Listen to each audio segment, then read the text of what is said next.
Okay, so yesterday we had done what we done the balancing of chemical equations. उसमें हमने दो methods करे थे, one which was the oxidation number method, जिसमें हम depending upon the oxidation number reaction को balance करते हैं, and the reaction that takes place in only one step. The second one that is going to be the ion electron method, in which we balance both oxidation half reaction and reduction half reaction separately. So in both the cases I told you yesterday कि अगर by chance आपको कोई इसका question आता है competitions में, then it does not matter whatever method you are using to balance the equation, you should only get the correct answer.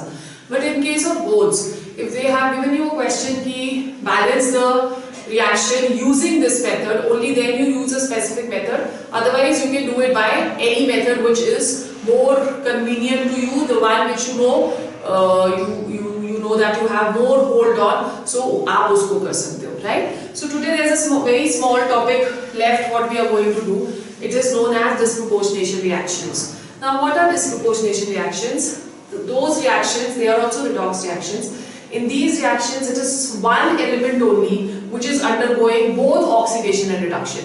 Till yesterday we had done many reactions in which there are two different elements which are going to undergo oxidation and reduction, but in this disproportionation there is only one reactant or one element which will simultaneously undergo oxidation and reduction. So it means that the same element is going to behave as an oxidizing agent and as a reducing agent. Okay? It is going to be the same element which is behaving as oxidizing and reducing agent. Let's take a few examples over here. We have hydrogen peroxide.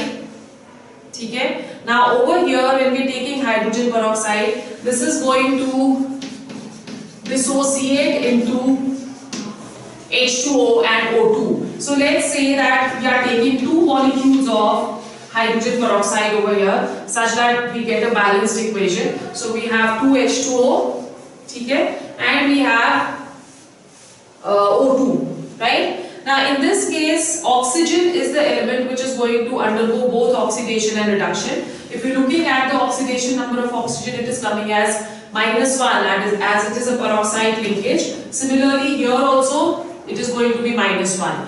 When we are looking at the oxidation state over here, that is -2 and it is 0.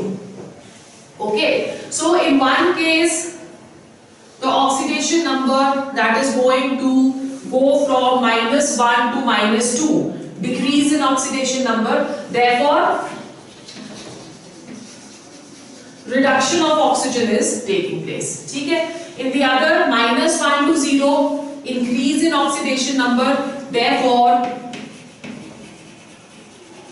oxidation of oxygen is taking place. Okay? So in case of hydrogen, there is going to be no change in the oxidation number, so hydrogen is neither getting oxidized nor getting reduced in this case. Then let's take another example. We have, this is an important reaction, we have phosphorus plus NaOH plus 3H2O to give us PH3 plus 3NaH2PO2. Okay, so this is our reaction. When we are looking at phosphorus over here, the oxidation state of phosphorus is going to be 0, because we've already studied that in elemental state the oxidation state that is going to be 0. Okay, now over here the oxidation state is -3, and when you are calculating the oxidation state over here, it is going to be 2 2s are 4, 4 minus 3 becomes equal to +1, right? So from 0, if it is going to -3, that means reduction is taking place because of decrease in oxidation number, so phosphorus is getting reduced. Whereas when we are going from phosphorus to NaHBO2, there is going to be increase in oxidation number from 0 to +1, and therefore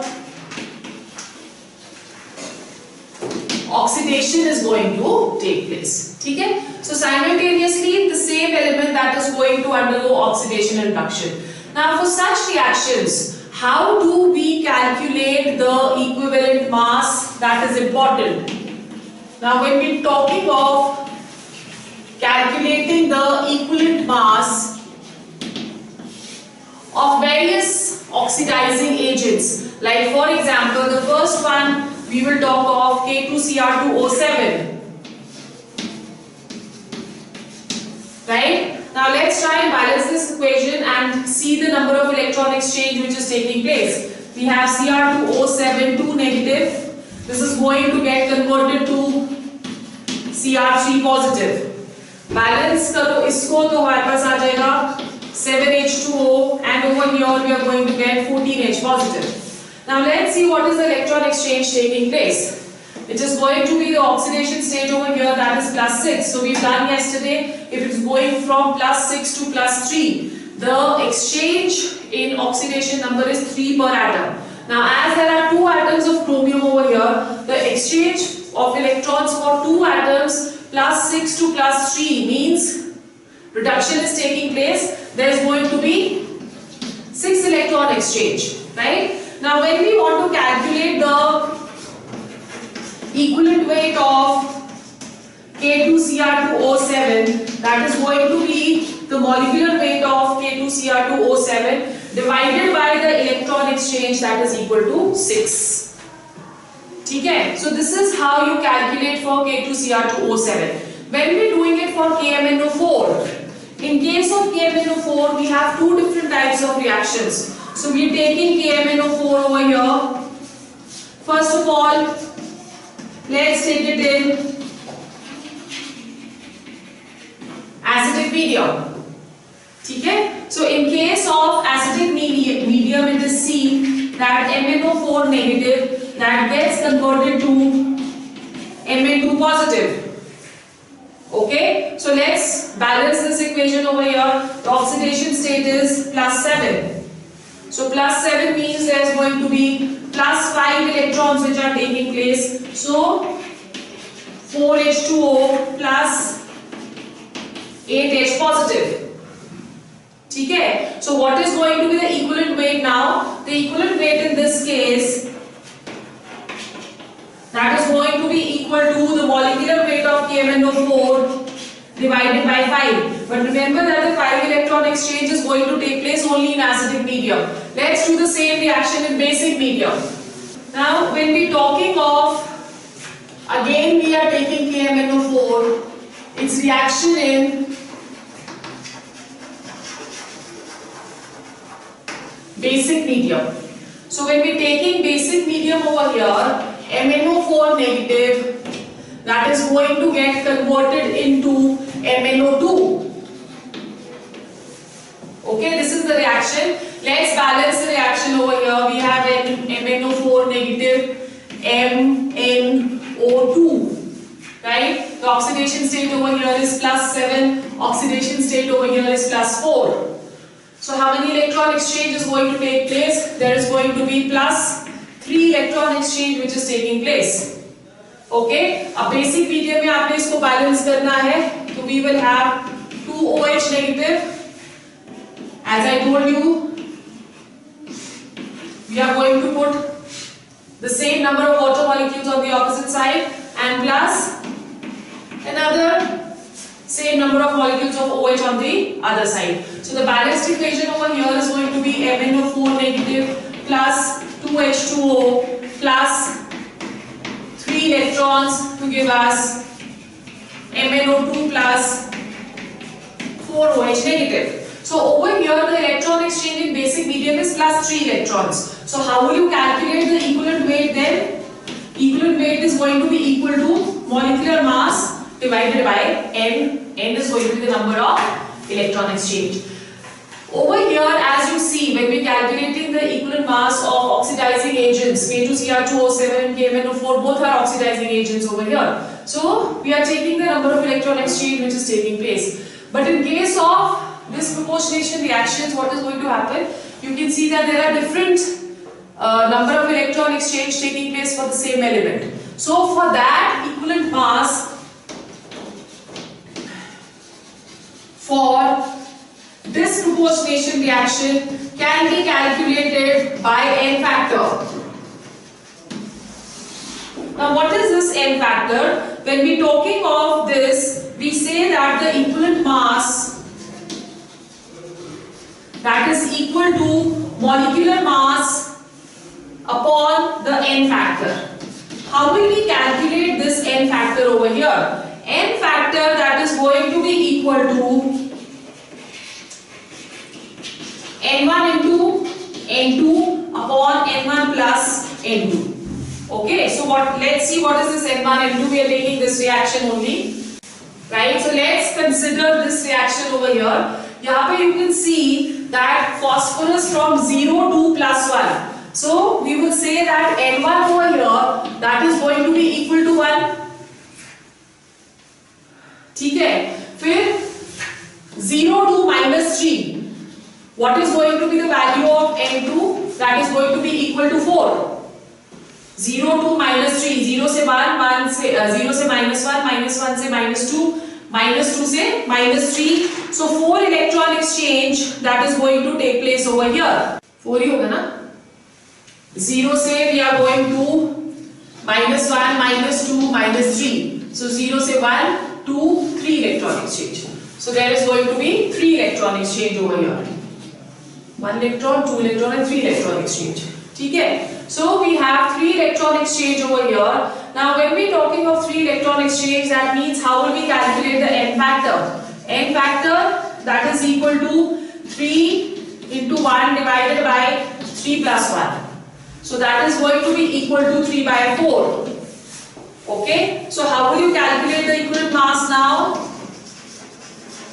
Equivalent mass that is going to be equal to the molecular mass of phosphorus, right, divided by n factor. N factor is coming as 3 by 4, or this is equal to 4m divided by 3. That will give us the equivalent mass of any element which is undergoing disproportionation reaction. If you want to take another example over here, we can take another example. Alright, so we are taking one question, one equation, H3PO2 to give us PH3 plus 2 H3PO3. So this is our reaction. Let's calculate the oxidation number of phosphorus over here. 2 2s are 4, 4 minus 3 plus 1. Over here it is going to be minus 3. ठीक है? And over here it is going to be 3 2s are 6. 6 minus 3, that is equal to plus 3. ठीक है? So minus 3 and plus 3. What is going to be the n factor? When we are going from plus 1 to plus 3, for this reaction, n factor that is going to be equal to 2. So n1 is equal to 2. And for this, plus 1 to minus 3, it is equal to 4. ठीक है? So that is going to be equal to n2, that is equal to 4. So what is the n factor over here? N factor that is going to be equal to 2 into 4 divided by 4 plus 2. So that is 8 divided by 6. It comes to 4 by 3. ठीक है? So when you are calculating the equivalent mass, equivalent weight, that is going to be equal to what? It will be equal to molecular mass upon 4 by 3, or 3m upon 4. That will give us the equivalent mass of H3PO2. ठीक है? Is it clear? So this is how you calculate the equivalent mass of this. Then we come to another term over here, which is known as auto-oxidation. What do we understand by auto-oxidation? Alright, so we're talking of the last term of this chapter.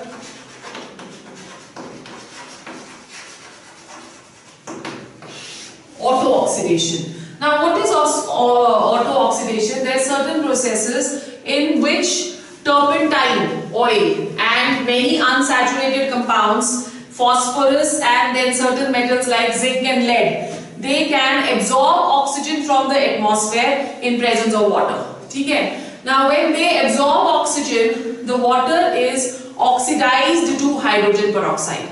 Right? So when they are going to absorb oxygen from air in presence of water, that water is going to convert into hydrogen peroxide, and this process that is known as what? It is known as auto-oxidation. So there are certain agents, like when we are talking of turpentine oil, we are speaking of phosphorus, lead, all these, they are going to activate oxygen. Therefore, these are known as activators. So what are the activators? Activators are turpentine oil,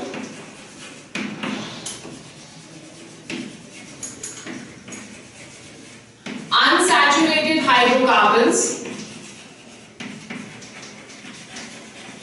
metals like lead, zinc,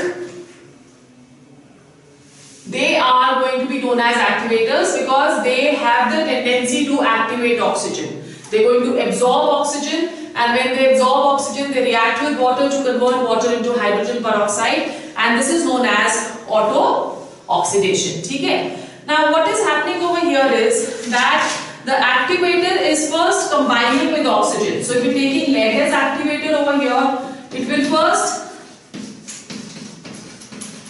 combine with oxygen to give us lead dioxide.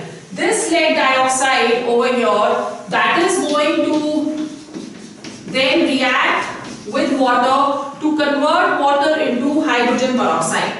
So this is the process of auto-oxidation. So over here, lead that is going to be an activator.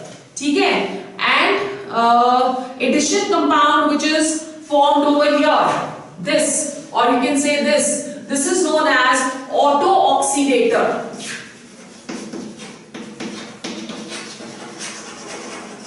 This is going to be known as auto-oxidator. So this is the activator and that is going to be the auto-oxidator. So this is what auto-oxidation is. It's a very simple kind of a process which you can just go through. Okay. So this is all about this chapter, redox reactions. The second chapter which we are going to begin, the 9th unit of class 11, hydrogen, that we will start from tomorrow. Okay.